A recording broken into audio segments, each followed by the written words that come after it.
უკრაინის კომისარიატში აღიარეს, რომ უსახლკაროების მობილიზაციებსაც ახდენენ. ეს ფაქტი კიევის რაიონული კომისარიატების სპიკერმა ოლეგ ბაიდალიუკმა აღიარა. უსახლკაროა ვინმე თუ არა, თუკი სამხედრო სამედიცინო კომისია მიუთითებს, რომ ადამიანი ვარგისია საბრძოლო ქვედანაყოფში სამუშაოდ, თანაც ზურგში კი არა საბრძოლო ქვედანაყოფში, ჩვენ რისი გაკეთება შეგვიძლია, ჩვენ უკრაინის კანონს ვასრულებთ. უსახლკაროა ადამიანი თუ არა, ჩვენ არ გვაქვს საფუძველი დავწეროთ, რომ ადამიანს არ აქვს მუდმივი საცხოვრებელი ადგილი და ამიტომ სამხედრო მსახურება არ შეუძლია, განაცხადა ბაიდალიუკმა. ამერიკელმა კონსერვატორმა აქტივისტმა რობი სტარბაკმა Google ფეიკების გავრცელებაში დაადანაშაულა. რობი სტარბაკმა განაცხადა, რომ Google-ის ხელოვნური ინტელექტი მის შესახებ ფეიკებს ავრცელებს, მათ შორის აბრალებს გულისამრევ დანაშაულებს. რესპუბლიკელი ვარაუდობს, რომ ამის მიზეზი მისი კონსერვატიული პოზიციაა და ბრძოლა DI მრავალფეროვნების, თანასწორობის და ინკლუზივობის პოლიტიკასთან. აქტივისტი ამბობს, რომ მსგავსი რამ ყველას ემუქრება. თავდაპირველად ჩვენ ამის შესახებ მესამე მხარესგან შევიტყვეთ. ჩემთან მოვიდნენ და მითხრეს, რომ Google-ის ხელოვნური ინტელექტი ამას აკეთებდა და როდესაც ეს მოხდა, მართალი გითხრათ არ დავიჯერე. წავედი და პირველ რიგში შევამოწმე და ეს აღმოჩნდა Google-ის ხელოვნური ინტელექტი, რომელსაც ერქვა ბარდი და oi საოცრებავ, ის ჩემზე ამბობდა, თითქოს Google-ის კლანის მხარდაჭერი ვიყავი. მას არგუმენტები მოჰყავდა იმის სასარგებლოდ, თუ რატომ უნდა დავისაჯო მე სიკვდილით, რადგან თურმე შეურაცხყოფას ვაყენებ ზოგიერთ დემოკრატს იმით, რასაც ვლაპარაკობ. ჩვენ ამის შესახებ შევატყობინეთ Google-ს, მაგრამ ამ კომპანიის წარმომადგენლები არაფერს აკეთებენ იმისთვის, რომ მათ ხელოვნურ ინტელექტს შეეწყვიტა ამ სისულელეების ლაპარაკი ჩემზე. მეტიც, ნელ-ნელა სიტუაცია მხოლოდ გაუარესდა. ჩემი დადანაშაულება დაიწყეს სასტიკ სერიულ გაუპატიურებებსა და ისეთ რაღაცებში, რისიც წარმოთქმაც არ მინდა. რადგან ეს გულისამრევია. ყველასთვის გასაგები რომ იყოს, ჩემთვის არასდროს ცხოვრებაში ბრალი არ წარუდგენიათ. არასდროს უჩივლიათ სასამართლოში დანაშაულებების გამო, განაცხადა ინტერვიუში სტარბაკმა. ჟურნალისტის შეკითხვაზე, რომ ახლა ყველასთვის ცნობილია მისი კონსერვატიული შეხედულებების შესახებ და მართლაც ჯერა თუ არა, რომ სწორედ ამიტომ გააკეთა Google-მა ეს კალბი განცხადებები, აქტივისტმა უპასუხა. იმისთვის, რომ ადამიანებმა კარგად გაიაზროთ სიტუაცია, დაბრუნდით დროში და წარმოიდგინეთ, რომ ყველგან, სადაც არ უნდა წახვიდეთ, კიდია განცხადებები თქვენი ძებნის შესახებ, სადაც ნათქვამია, რომ თქვენ იძებნებით დანაშაულებისთვის, რომლებიც არასდროს ჩაგიდენიათ. ყველაზე საშინელი დანაშაულებები, იმის ციფრული ვერსიაა ის, რაზეც მე ვლაპარაკობ. ეს შეიძლება შეემთხვათ თქვენ შვილებს, ბიჭებს, გოგოებს თქვენ. ამის გამო შესაძლოა დაკარგოთ სამსახური, დაზღვევის ქონის შესაძლებლობა, საგნები, რომლებიც გჭირდებათ იმისთვის, რომ საკუთარი ცხოვრებით იცხოვროთ. შეიძლება საბანკო მომსახურებაზე უარი გითხრან, რადგან ხელოვნურმა ინტელექტმა რეპუტაცია დაგინგრიათ. ესაა ახალი სამყარო, რომელშიც ხელოვნური ინტელექტი ბევრ რამეს მართავს და თუკი ჩვენ არ მოვითხოთ ხელოვნური ინტელექტისგან პასუხისმგებლობას და არ ვუზრუნველყოფთ მის წესიერებას და იმას, რომ ადამიანებს ზიანი არ მიაყენოს, ძალიან დიდ უბედურებაში აღმოჩნდებით, განაცხადა რობი სტარბაკმა. ჩრდილოატლანტიკური ალიანსის ყოფილმა გენმდივანმა იენ სტოლტენბერგმა ბრიტანულ გაზეთ Times ინტერვიუში უამბო, რომ 2022 წლის თებერვალში ალიანსმა უარი უთხრა ზელენსკის უკრაინაზე არასაფრენი ზონის მოწყობაზე. წინააღმდეგ შემთხვევაში ნატოს მოუწევდა რუსეთის და ბელარუსის ჰაერსაწინააღმდეგო სისტემებზე დარტყმის მიყენება.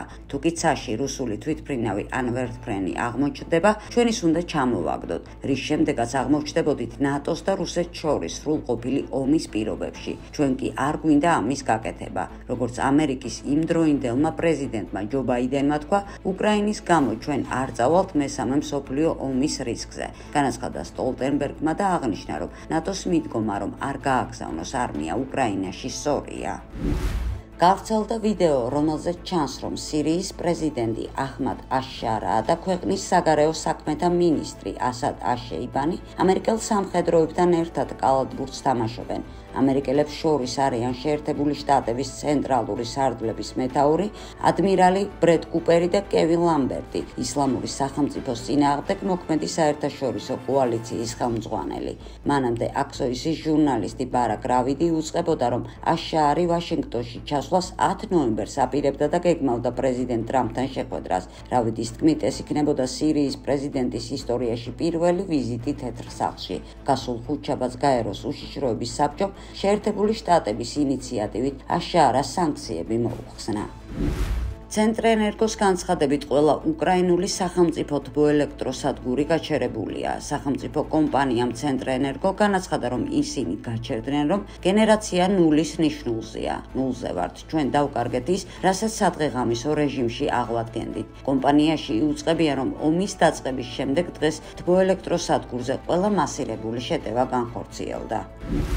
უკრაინული მედიის ცნობით ზელენსკის ოფისში პანიკაა. გამოცემა წერს, რომ მას შემდეგ, რაც ქსელში გავრცელდა ინფორმაცია, რომ უკრაინულმა კომპანია ცენტრენერგო დაკარგა მთელი გამომუშავებული ენერგია და მისი თბოელექტროცენტრალი სრულად გაჩერდა, ზელენსკის ოფისი პანიკამ მოიცვა. გამოცემის წყაროების მონაცემებით, უკრაინის პრეზიდენტის ადმინისტრაციის წარმომადგენლები მომენტალურად დაუკავშირდნენ ენერგეტიკოსებს და მოსთხოვეს Facebook-ზე გავრცელებული ინფორმაციის ჩასწორება.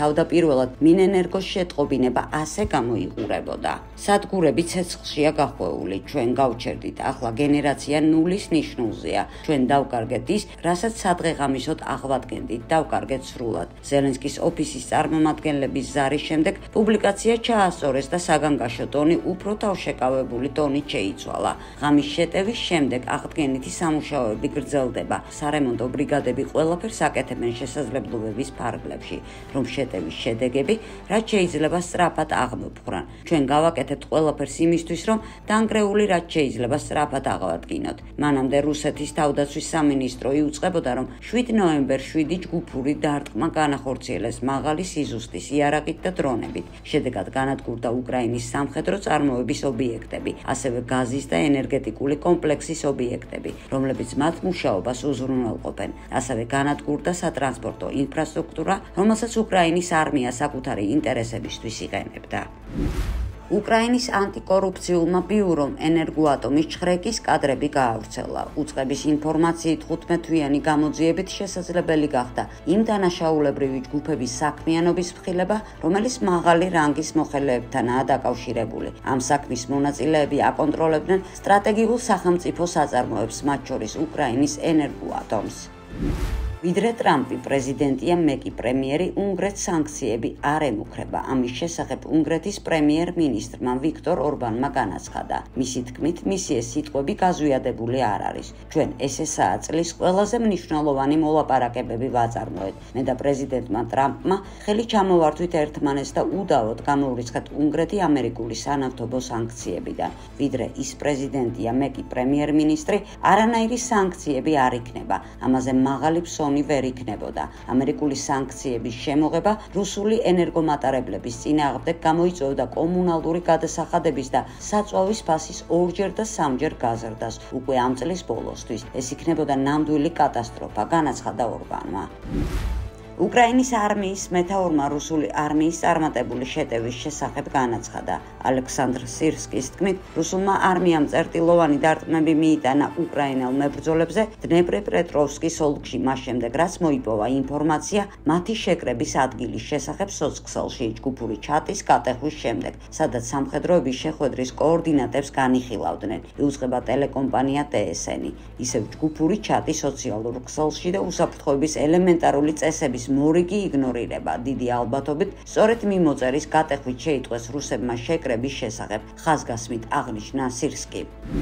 კვლევები აჩვენებს, რომ უკრაინელ ბავშვებს და მათ მშობლებს რუსულ ენაზე ურთიერთობა ურჩევნიათ. ამის შესახებ ადგილობრივი მედია წერს. კიეველის სკოლის მოსწავლეების და მათი მასწავლებლების უმრავლესობა საურთიერთოდ კვლავ რუსულ ენას იყენებს, მიუხედავად აკრძალვისა. წერს გამოცემა და აღნიშნავს, რომ ეს ფაქტი ბანდერას მიმდევარ რადიკალებში პანიკას იწვევს, როგორც არ უნდა შეეცადონ ისინი, კიევის ძველებურად რუსულ ქალაქად რჩება, სადაც ყოველთვის რუსულად ფიქრობდნენ და ლაპარაკობდნენ. კვლევების შედეგმა აჩვენა, რომ კიევში მასწავლებლების 24% გაკვეთილების დროს 40% კი შესვენებებისას არღვევს ენის შესახებ კანონს და იყენებს არასახელმწიფო ენას. მოსწავლეებმა აღიარეს, რომ წესებს თავადაც არღვევენ. მოსწავლეების 66% გაკვეთილებზე არღვევს წესს, 82% კი შესვენების დროს. დედაქალაქი შეიძლება მივაკუთვნოთ რეგიონს, სადაც რუსული ენის გავლენა მაღალია. ახალგაზრდები რუსულ ენას მშობლიურზე ხშირად იყენებენ. ეს მოსმობს რუსეთის გავლენის შესახებ ინტერნეტის და სოციალური ქსელების საშუალებით, აცხადებს სახელმწიფო ენის დაცვაზე პასუხისმგებელი ჩინოვნიკი სერგეი სიროტენკო.